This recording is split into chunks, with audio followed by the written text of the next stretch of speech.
ಇದೀಗ ಹೇಳೋಕೆ rainy season, ಆದ್ರೆ ಕಳೆದ ಒಂದು 3-4 ದಿನದಿಂದ ಮಳೆನೇ ಇಲ್ಲ. ಎಲ್ಲ ಕಡೆ ಕೂಡ ನೀರು ಒಣಗೋಗಿದೆ. ಆದ್ರೆ ಇಲ್ಲೊಂದು ಕಡೆ ಈಗಲೂ ಕೂಡ ನೀರು ತುಂಬಿ ತುಳುಕ್ತಾ ಇದೆ. ಅದು ಕೂಡ ಕೆಟ್ಟದಾಗಿ ಸಿಕ್ಕಾಪಟ್ಟೆ ಸ್ಮೆಲ್ ಬರ್ತಾ ಇದೆ. ಆಕ್ಚುಲಿ ಹೇಳ್ಬೇಕಾದ್ರೆ ನನಗೆ ಆಕ್ಚುಲಿ ಮಾತಾಡೋಕ್ಕೂ ಆಗ್ತಿಲ್ಲ, ಅಷ್ಟು ಕೆಟ್ಟ ಸ್ಮೆಲ್ ಬರ್ತಾ ಇದೆ. ನೋಡ್ತಾ ಇರ್ಬೋದು, ಇದು ಎಕ್ಸಾಕ್ಟ್ ಆಗಿ ಉಜಿರೆಯ ಮುಖ್ಯ ರಸ್ತೆ, SDM ಸ್ಕೂಲ್ ಇದೆ, ಅದರ ಮುಂಭಾಗಿರುವಂತಹ ಮೋರಿ ಇದು. ಆಕ್ಚುಲಿ ಸಣ್ಣದಾಗಿರುವಂತಹ ಈ ಒಂದು ಮೋರಿಯಲ್ಲಿ ಕೊಳಚೆ ನೀರು ತುಂಬಿ ತುಡುಕ್ತಾ ಇದೆ. ಇದು ಕೇವಲ ಈ ವರ್ಷ ಅಂತಲ್ಲ, ಪ್ರತಿ ವರ್ಷ ಕೂಡ ರೈನಿ ಸೀಸನ್ ಅಲ್ಲಿ, ಮಳೆಗಾಲದಲ್ಲಿ ಇಲ್ಲಿ ನೀರು ಇದೇ ತರ ಬರುತ್ತೆ. ಆದ್ರೆ ಈ ವರ್ಷ ಅಂತೂ ಸಿಕ್ಕಾಪಟ್ಟೆ ಕೊಳಕು ಸ್ಮೆಲ್ ಬರ್ತಾ ಇದೆ, ವಾಸನೆ ಬರ್ತಾ ಇದೆ, ಕೊಳಕು ನೀರು ತುಂಬಿದೆ ಅನ್ನುವಂತಹ ಕೆಲವು ದೂರನ್ನು ಕೂಡ ಇಲ್ಲಿ ಸ್ಥಳೀಯರು ಹೇಳುವಂತದ್ದು. ಮುಖ್ಯವಾಗಿ ನೋಡ್ಬೋದು, ಇಲ್ಲಿ ಮುಂದೆ SDM ಸ್ಕೂಲ್ ಇದೆ, ಅಲ್ಲಿ ಅದ ಎದುರುಗಡೆ ಕೂಡ ಒಂದು ಮೋರಿಯ ಕೆಲಸ ಆಗ್ತಾ ಇದೆ. ಆ ಮೋರಿ ಕೂಡ ಅರ್ಧಕ್ಕೆ ನಿಂತಿರುವಂತದ್ದು. ಅಲ್ಲಿ ಅದು ಎಷ್ಟು ಡೇಂಜರಸ್ ಅಂತ ಹೇಳಿದ್ರೆ ನೋಡ್ಬೋದು, ಅಲ್ಲಿ ಆಕ್ಚುಲಿ ಓಪನ್ ಇದೆ. ಇದೇ ಶಾಲೆಯ ಮಕ್ಕಳು ಇಲ್ಲೇ ಓಡಾಡ್ತಿರ್ತಾರೆ. ಒಂದು ವೇಳೆ ಸ್ವಲ್ಪ ಆಯ ತಪ್ಪಿದ್ರು ಕೂಡ, ಈಗ ನೋಡ್ತೀವಿ ನಾವು ಆಲ್ಮೋಸ್ಟ್ ಎಲ್ಲ ಸೋಷಿಯಲ್ ಮೀಡಿಯಾದಲ್ಲಿ ಯಾವ ತರ ಎಲ್ಲ ಅವಘಡ ಆಗ್ತಾ ಇದೆ ಅಂತ. ಒಂದು ವೇಳೆ ಇಲ್ಲೂ ಕೂಡ ಮಕ್ಕಳು ಸ್ವಲ್ಪ ಒಂದು ಎಚ್ಚರ ತಪ್ಪಿದ್ರು ಕೂಡ ಏನೋ ಒಂದು ಅವಘಡ ಆಗ್ಬೋದು. ದೇವ್ರ ಅಂತದ್ದು ಆಗೋದು ಬೇಡ. ಅದೇ ಈಗ ಆ ಒಂದು ಮೋರಿಯ ನೀರು ಡೈವರ್ಟ್ ಆಗಿ ಇಲ್ಲಿ ಬರ್ತಾ ಇದೆಯಾ ಅಥವಾ ಬೇರೆ ಕಡೆಯಿಂದ ಬರ್ತಾ ಇದೆಯಾ ಗೊತ್ತಿಲ್ಲ. ಬಟ್ ಅಂತೂ ಸದ್ಯಕ್ಕಂತೂ ಬಹಳ ಕೆಟ್ಟದಾಗಿ ನೋಡ್ತೇವೆ. ಬಹಳ ಉದ್ದಕ್ಕೆ ಆ ಮೋರಿನ ನಮ್ಮ ಕ್ಯಾಮ್ರಾ ಪರ್ಸನ್ ವನೀಶ್ ತೋರಿಸ್ತಾ ಇದ್ದಾರೆ. ಸಾಧಾರಣವಾಗಿ ಅದು ಎಲ್ಲಿದೆ ಅಂತ ಹೇಳೋಕೆ ನಮ್ಗೆ ಅಸಾಧ್ಯವಾಗ್ತದೆ. ಅಷ್ಟು ದೂರದಿಂದ ಆ ಮೋರಿ ನೀರು ಬರ್ತಾ ಇರೋದು, ಬಹಳ ಕೆಟ್ಟ ಸ್ಮೆಲ್ ಬರ್ತಾ ಇದೆ. ಸೊ ನಮ್ಗೆ ಒಂದು ಗಳಿಗೆನೆ ಈ ರೀತಿ ಆದ್ರೆ ಇಲ್ಲಿರುವಂತಹ ಸ್ಥಳೀಯರ, ಅಂಗಡಿ ಮುಂಗಟ್ಟು ಮಾಲೀಕರ ಸ್ಥಿತಿ ಹೇಗಿರ್ಬೋದು ಅಂತ ನೀವೇ ಯೋಚನೆ ಮಾಡಿ. ಅಷ್ಟು ಕೆಟ್ಟ ಸ್ಮೆಲ್ ಬರ್ತಾ ಇದೆ. ಆದ್ರೆ ಇಲ್ಲಿರುವಂತಹ ಹೇಳುವಂತಹ ದೂರು ಒಂದೇ, ಇದು ಆಕ್ಚುಲಿ ಮಳೆಗಾಲದಿಂದ ಆಗಿರುವಂತಹ ಸಮಸ್ಯೆ ಅಲ್ಲ, ಇದು ಮಳೆ ನೀರು ಅಲ್ಲ, ಯಾವುದೋ ಒಂದು ಕಟ್ಟಡದ ಅಥವಾ ಯಾವುದೋ ಒಂದು ಎಲ್ಲಿಂದ ಬೇರೆ ಕಡೆಯಿಂದ ಇರುವಂತಹ ಮೋರಿ ನೀರನ್ನ ಇಲ್ಲಿಗೆ ಬಿಟ್ಟಿದ್ದಾರೆ. ಹಾಗಾಗಿ ಆ ಕೆಟ್ಟ ನೀರು ಇಲ್ಲಿ ಬರ್ತಾ ಇದೆ, ತುಂಬಾ ಕೆಟ್ಟ ಸ್ಮೆಲ್ ಬರ್ತಾ ಇದೆ. ಇದಕ್ಕೆ ಏನಂತಾರೆ ಇದ್ರ ಬಗ್ಗೆ ಗ್ರಾಮಸ್ಥರು, ಅವ್ರ ಜೊತೆ ಮಾತಾಡೋಣ ಬನ್ನಿ. ಸಿಕ್ಕಾಪಟ್ಟೆ ಕೆಟ್ಟ ಸ್ಮೆಲ್ ಬರ್ತಾ ಇದೆ, ಇದ್ರ ಬಗ್ಗೆ ಮಾತಾಡ್ಸೋಣ. ಮೇಡಮ್, ನೀವು ಇಲ್ಲಿ ನಮ್ಮ ಬಿಲ್ಡಿಂಗ್ ಅಲ್ಲಿ ಇರೋದು, ಮನೆನೂ ಅಲ್ಲಿ ಮನೆ ಇದೆ ನಮಗೆ. ಇವಾಗ ಅದನ್ನು ಪ್ಲಸ್ ಅವರಲ್ಲಿ ಚೇಂಬರ್ ಮಾಡಿ ಹಾಕಿ 1 ವರ್ಷ ಹತ್ರ ಆಗ್ತಾ ಇದೆ. ನಮ್ಗೆ ರೋಡ್ ಇಲ್ಲ ಇಲ್ಲಿ. ಇವಾಗ ನೀರಿದು 3-4 ದಿನ ಆಯ್ತು. ನೀರಿಗೆ ಸ್ವಲ್ಪ ಮಳೆ ಬಂದ್ರೆ ಫುಲ್ ಮೇಲೆ ಬರ್ತದೆ. ಕ್ರಾಸ್ ಮಾಡ್ಲಿಕ್ಕೆ ಆಗುದಿಲ್ಲ ನಮಗೆ, ನಡೀಲಿಕ್ಕೆ ಗಾಡಿಗಳೂ ಆಗುದಿಲ್ಲ. ಅಂದ್ರೆ ಅಲ್ಲಿ ಕೂತ್ಕೊಳ್ತದೆ ಗಾಡಿಗಳು. ಇಲ್ಲಿ ವಾಸನೆ ಬಂದು ಯಾರು ಇಲ್ಲ ಕೇಳಲಿಕ್ಕೆ. ಪಂಚಾಯತ್ ಲಾಸ್ಟ್ ಟೈಮ್ ನಾನೊಂದು ಕಂಪ್ಲೇಂಟ್ ಕೊಟ್ಟಿದ್ದೆ. ಆಗ ಅವ್ರದ್ದು ಯಾರು ಇಲ್ಲಿನವ್ರದ್ದು PA ಬಂದು, ಇದು ನಮ್ಮ ಪ್ರಾಬ್ಲಮ್ ಅಲ್ಲ, ನೀವು ಅವರಿಗೆ ಹೇಳಿ ಅಂದ್ರೆ ಬೇರೆ ಏರಿಯಾದ ಅವರಿಗೆ ಹೇಳಿ ಇವ್ರಿಗೆ ಹೇಳಿ ಹೇಳ್ತಾರೆ. ನಮಗೆ ಅದ್ರ ಹಿಂದೆ ನಡೀಲಿಕ್ಕೆ ಆಗುದಿಲ್ಲ. ಇದನ್ನು ಇವಾಗ ನೋಡಿ, ಇಲ್ಲಿ ಸ್ಕೂಲು ಇದೆ. ಸ್ಕೂಲಲ್ಲಿ ಮಕ್ಕಳು ಹೋಗುವಂತ ಬೆಳಿಗ್ಗೆ ಆ ಸ್ಮೆಲ್ ತಗೊಂಡ್ರೆ ತಲೆನೋವು ಬರುವಂತೂ ಇದೆ. ಆ ಮಕ್ಕಳಿಗೆ ಸೊಳ್ಳೆ ಬರುದೇನೀಗ ಸ್ವಲ್ಪ ದಿನದಲ್ಲಿ ಇವರು ಇದು ಮಾಡ್ತಾರೆ, ಸೊಳ್ಳೆ ಕುಮ್ಮಿ ಮಲೇರಿಯಾ ಬರ್ತದೆ, ಡೆಂಗ್ಯೂ ಬರ್ತದೆ, ಈ ತರ ಬಿಟ್ಟರೆ ಎಲ್ಲವೂ ಬರ್ತದೆ. ಹಾಗೆ ನಮಗೀಗ ಸಣ್ಣ ಮಗು ಇದೆ, ನಮಗೆ ಎಮರ್ಜೆನ್ಸಿಯಲ್ಲಿ ಮಳೆ ಬಂದಾಗ ಕರ್ಕೊಂಡು ಹೋಗ್ಲಿಕ್ಕೂ ಕಷ್ಟ ಆಗ್ತದೆ. ರೋಡು ಸರಿ ಇಲ್ಲ. ಈ ನೀರು ನಿಂತಾಗ ಈಗ ಎಲ್ಲಾರು ದೇವಸ್ಥಾನಕ್ಕೆ ಕಾಲು ತೊಳ್ದು ಹೋಗುದು, ನಾವಿಲ್ಲಿ ಕೊಚ್ಚೆ ನೀರು ತೊಳ್ದು ಮನೆಗೆ ಹೋಗ್ಬೇಕು. ಆಗಿದ್ದಾಗ ಎಂತ ಮಾಡೋದು ನಮಗೆ ಗೊತ್ತಿಲ್ಲ. ಈಗ ಅಲ್ಲಿ ರೋಡನ್ನು ಕೇಳಿದ್ರೆ ನಮಗೆ ಗೊತ್ತಿಲ್ಲ. ಇಲ್ಲಿ ಬಂದವರು ಹೇಳ್ತಾರೆ ರೈತರಿಗೆ ಹೇಳಿ, ರೈತರು ಇಲ್ಲ ಮ್ಯಾನೇಜರಿಗೆ ಹೇಳಿ ಹೇಳ್ತಾರೆ. ನಾವು ಅವರ ಮನೆಯಲ್ಲಿ ಹೋಗ್ಲಿಕ್ಕಾಗ್ತದೆ. ಈಗ ನಾವ್ ಇಲ್ಲಿ ಬಂದಾಗಿಂದ 5ನೇ ವರ್ಷವೂ ಇದೇ ಸಮಸ್ಯೆ ಇದೆ. ದೂರು ಕೊಟ್ಟರು ಕೂಡ ಪ್ರಯೋಜನ ಇಲ್ಲ. ರೋಡ್ ಸರಿ ಮಾಡುದಿಲ್ಲ ಅವರು. ಒಮ್ಮೆ ಕ್ಲೀನ್ ಮಾಡಿ ಹೋಗ್ತಾರೆ. ಕ್ಲೀನ್ ಮಾಡಿದ್ರು ಮಣ್ಣು ಅಲ್ಲಲ್ಲೇ ಬಿಟ್ಟು ಹೋಗ್ತಿದ್ರು. ಲಾಸ್ಟ್ ಇಯರ್ನ ಮಣ್ಣು ಕಲೆಕ್ಟ್ ಮಾಡಿ ಹೋಗ್ತಿದ್ದಾರೆ. ಈಗ ಇದನ್ನು ತೆಗೆದ ಮಣ್ಣನ್ನು ತಗೊಂಡು ಹೋಗಿ ಲಾಸ್ಟ್ ಇಯರ್ ಅದನ್ನು ತಗೊಂಡು ಹೋಗಿ ಈಗ 2ನೇ ವರ್ಷ 3ನೇ ವರ್ಷ ಅಲ್ಲಿ ಅದು ಮಾಡಿ 1 ವರ್ಷ ಆಗಿದೆ. ಈಗ ಇಲ್ಲಿ ಮೊನ್ನೆ ಬಂದು ಕೇಳಿದಾಗ ಇಲ್ಲೆಲ್ಲ ದುಡ್ಡು ಕೊಡ್ಲಿಲ್ಲ. ದುಡ್ಡು ಕೊಟ್ಟ ನಂತರನೇ ಅವ್ರು ಅಲ್ಲಿ ಮುಟ್ಟಬೇಕಿತ್ತು. ಒಂದೇ ಸ್ಟ್ರೆಚ್ ಅಲ್ಲಿ ಮಾಡಿ ಹೋಗ್ಬೇಕಿತ್ತು. ದುಡ್ಡು ಕೊಡದೆ ಯಾಕೆ ಈಗ ನಮಗೆ ಪ್ರಾಬ್ಲಮ್ ಮಾಡಿ ಪ್ರಾಬ್ಲಮ್ ಎಲ್ಲ ಪ್ರಾಬ್ಲಮ್.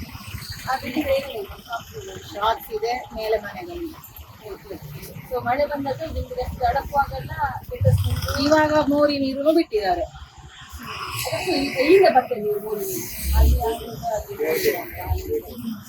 ಮೇಲಿಂದಲೇ ಬರ್ತದೆ ನಮಗೆ. ಸ್ಕೂಲ್ ಮುಂದಾಗ ಒಂದು ಕೆಲಸ ಆಗ್ತದೆ, ಅದು ಕೂಡ ಅಲ್ಲಿ ನೋಡಿ. ಸ್ಕೂಲ್ ಸ್ಟಾರ್ಟ್ ಆಗೋ ಮುಂಚೆ ಅಲ್ಲಿಯಾದ್ರೂ ಕಂಪ್ಲೀಟ್ ಮಾಡ್ಬೇಕು ರೋಡಿನವರು. ಈ ಎಣ್ಣೆ ನೋಡಿ ನೀವು, ಅಲ್ಲಿ ಮಳೆ ಜೋರು ಬಂದು ಮಕ್ಕಳೇನಾದ್ರು ಅದ್ರೊಳಗೆ ಬಿದ್ರೆ ಯಾರಿಗೂ ಗೊತ್ತಾಗಲ್ಲ. ಅಲ್ಲಿ ಇದೆ ನೋಡಿ ಈ ಎಂಡಿಗೆ ರೋಡ್ ಸೈಡ್, ಆಗ ಮೋರಿ ಕೆಲಸ. ಸ್ಕೂಲ್ ಸ್ಟಾರ್ಟ್ ಆಗೋ ಮುಂಚೆ ಅದಾದ್ರೂ ಕಂಪ್ಲೀಟ್ ಮಾಡ್ಬೇಕಿತ್ತು ಅವ್ರು, ಅದನ್ನು ಮಾಡ್ಲಿಲ್ಲ. ಈಗ ಮಕ್ಕಳು ಬಸ್ ಎಲ್ಲ ಇಲ್ಲಿ ರೋಡ್ ಸೈಡ್ ಅಲ್ಲಿ ನಿಲ್ತದೆ, ನಮಗೆ ಹೆದರಿಕೆ ನೋಡ್ಬೇಕಾದ್ರೆ. ಹಾಗೆ ಇದು ಒಂದು ಸರಿಯಾಗಿಲ್ಲ ಅಂದ್ರೆ ಇನ್ನು ಯಾರಿಗೆ ಹೇಳೋದು ಗೊತ್ತಿಲ್ಲ. ಪಂಚಾಯತ್ನವರಂತೂ ವೇಸ್ಟ್. ಕಸ ತಗೊಳ್ಲಿಕ್ಕೂ ಬೆಳಿಗ್ಗೆ 10 ಗಂಟೆ ಗಾಡಿ ಹೋಗ್ತಾ ಇರ್ತದೆ. ಕಸ ಈಗ ಎಂತ ಅದು ಒಂದು ಹಾಡಾದ್ರೂ ಹಾಕಿ ಹೋಗ್ತಾರೆ, ಅದಂತೂ ನಮಗೆ ಬೆಳಿಗ್ಗೆ ಕೇಳುದಿಲ್ಲ.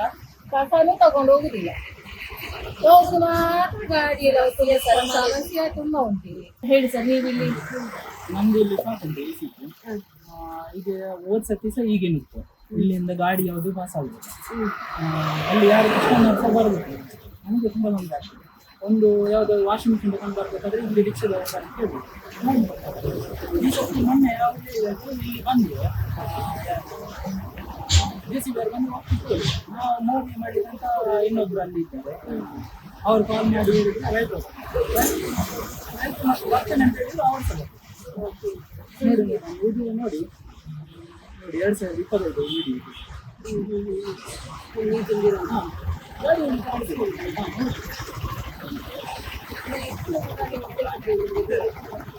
ನಾವೊಂದು ಇಲ್ಲೇ ಕೊಟ್ಟಿರ್ತಾರೆ, ಆದರೆ ಇವರು ನಮಗೆ ಬರ್ಲಿಕ್ಕೊಂದು ಗಾಡಿ ಮಾಡಿಕೊಡ್ಬೇಕಲ್ಲ, ಇಷ್ಟೆಲ್ಲ ಇದು ತೊಂದರೆ ಮಾಡಬೇಕು. ಆಗ ಒಂದು ವ್ಯವಸ್ಥೆ ಮಾಡಬೇಕಾಗ್ತದೆ, ನಮಗೆ ವ್ಯವಸ್ಥೆ ಮಾಡಿಕೊಡ್ಬೇಕು. ಇರುವುದೇ ಇಲ್ಲಿ ನೀವೇ ಇದು ಮಾಡ್ತಿರ್ತಾರೆ, ಸುದ್ದಿ ಕೊಡ್ತಿರ್ತಾರೆ, ಅದು ಇಲ್ಲಿ ಫುಲ್ಲು ನೀರು ಇರ್ತದೆ. ಯಾವುದು ಪರ್ಮನೆಂಟ್ ಸೊಲ್ಯೂಷನ್ ಅಂತ ಯಾರು ಮಾಡಿ. ಹೌದು, ಹೋದ ಸರ್ತಿ ಆ ಸೈಡ್ ಸ್ವಲ್ಪ ಅದು ಇತ್ತು, ಇದು ಆ ಸೈಡ್ ಕೆಲಸ ಮಾಡಿದ್ರೆ ಹೌದು. ಈ ಸರ್ತಿ ಎಷ್ಟು ಗಲೀಜು ನೀರು ಬರ್ತಿತ್ತು, ಈ ಸರ್ತಿ ಗಲೀಜು ನೀರು ಹೌದು, ಸ್ಮೆಲ್ ಬರ್ತದೆ. ಮಳೆ ಸಿಗ್ತಿಲ್ಲ, ಬೇರೆ ಕಡೆ ಮೋರಿಯಲ್ಲಿ ಎಲ್ಲಿ ಸಹ ನೀರಿಲ್ಲ, ಇಲ್ಲಿ ಮಾತ್ರ ಎಷ್ಟು ನೀರು ಬರ್ತದೆ. ಮಳೆ ನೀರಲ್ಲ, ಇದು ಎಲ್ಲಿ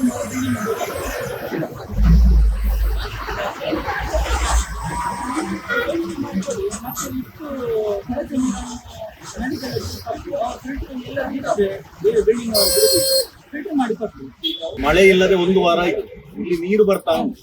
ಮಳೆ ಇಲ್ಲದೆ ನೀರು ಬರುದು ಹೇಗೆ?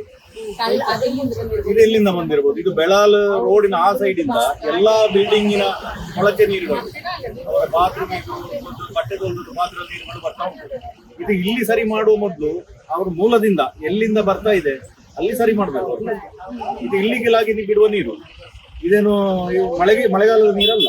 ಈ ನೀರು ಇಲ್ಲಿ ಹೇಗೆ ಬರುದು? ಇಲ್ಲಿ ಬಂದು ಇಲ್ಲಿ ನಮ್ಮ ಈ ಚರಂಡಿಯನ್ನು ಹೋಗಿದ್ರೆ ಇಲ್ಲಿ ಆಗ್ತದ? ಇಲ್ಲಿ ಹೈಟ್ ಇದೆ, ಆಚೆ ಹೈಟ್ ಇದೆ, ಇಲ್ಲಿ ಹೊಂಡ ಮಾಡಿ ಹೋಗ್ತಾರೆ, ಇಲ್ಲಿ ಹೊಂಡ ಮಾಡಿ ಇಲ್ಲೇ ಸ್ಟಾಕ್ ಆಗ್ತದೆ. ಇದು ಬಾರದ ಹಾಗೆ ನೋಡ್ಬೇಕು ಅವರು. ಈ ನೀರು, ಈ ಕೊಳಚೆ ನೀರು ಬಾರದ ಹಾಗೆ ಅವರು ನೋಡ್ಬೇಕು. ಮಳೆಗಾಲದ ನೀರಲ್ಲ ಇದು ಇಲ್ಲಿ ಬಂದು ಇದು ಮಾಡ್ಲಿಕ್ಕೆ. ಅವರ ಕೊಳಚೆ ನೀರನ್ನು ಎಲ್ಲೆಲ್ಲಿ ಬರ್ತದೆ ಅಲ್ಲೆಲ್ಲಿ ಹೋಗಿ ನೋಡಿ ರೈಡ್ ಮಾಡ್ಬೇಕು ಪಂಚಾಯತ್ನವರಲ್ಲಿ. ಈ ವರದಿ ನಂತರ ನಾವು ಉಜಿರೆ ಗ್ರಾಮ ಪಂಚಾಯತ್ PDO ಪ್ರಕಾಶ್ ಶೆಟ್ಟಿ ನೊಚ್ಚ ಅವರಲ್ಲಿ ಮಾತನಾಡಿದಾಗ ಅವರು ವಿಡಿಯೋ ಮೂಲಕ ಒಂದು ಸ್ಪಷ್ಟೀಕರಣ ಕೊಟ್ಟಿದ್ದಾರೆ. ಆ ವಿಡಿಯೋ ತುಣುಕು ಇಲ್ಲಿದೆ. ಉಜಿರೆ ಗ್ರಾಮ ಪಂಚಾಯತ್ ವ್ಯಾಪ್ತಿಯಲ್ಲಿ ಈಗಾಗಲೇ ರಾಷ್ಟ್ರೀಯ ಹೆದ್ದಾರಿ ಪ್ರಾಧಿಕಾರದ ರಸ್ತೆ ಕಾಮಗಾರಿ ನಡೀತಾ ಇದೆ. ಇದರಿಂದಾಗಿ ಈ ರಸ್ತೆ ಬದಿ ಮಳೆನೀರು ಹಾದು ಹೋಗುವಂತಹ ಚರಂಡಿಯ ಕಾಮಗಾರಿಗಳು ಅಪೂರ್ಣವಾಗಿದ್ದು, ಇದರಲ್ಲಿ ಮಳೆನೀರು ಸರಾಗವಾಗಿ ಹರಿದು ಹೋಗ್ತಾ ಇಲ್ಲ. ಈ ಕಾರಣಕ್ಕಾಗಿ ಈಗಾಗಲೇ ಎರ್ನೋಡಿ ಹತ್ತಿರ ಮಳೆನೀರು ಸಂಗ್ರಹಗೊಂಡಿದ್ದು, ಅದಕ್ಕೆ ಪೇಟೆಯ ಕೊಳಚೆ ನೀರು ಕೂಡ ಸೇರಿಕೊಂಡು ಅಲ್ಲಿ ಸಂಗ್ರಹ ಆಗಿದೆ.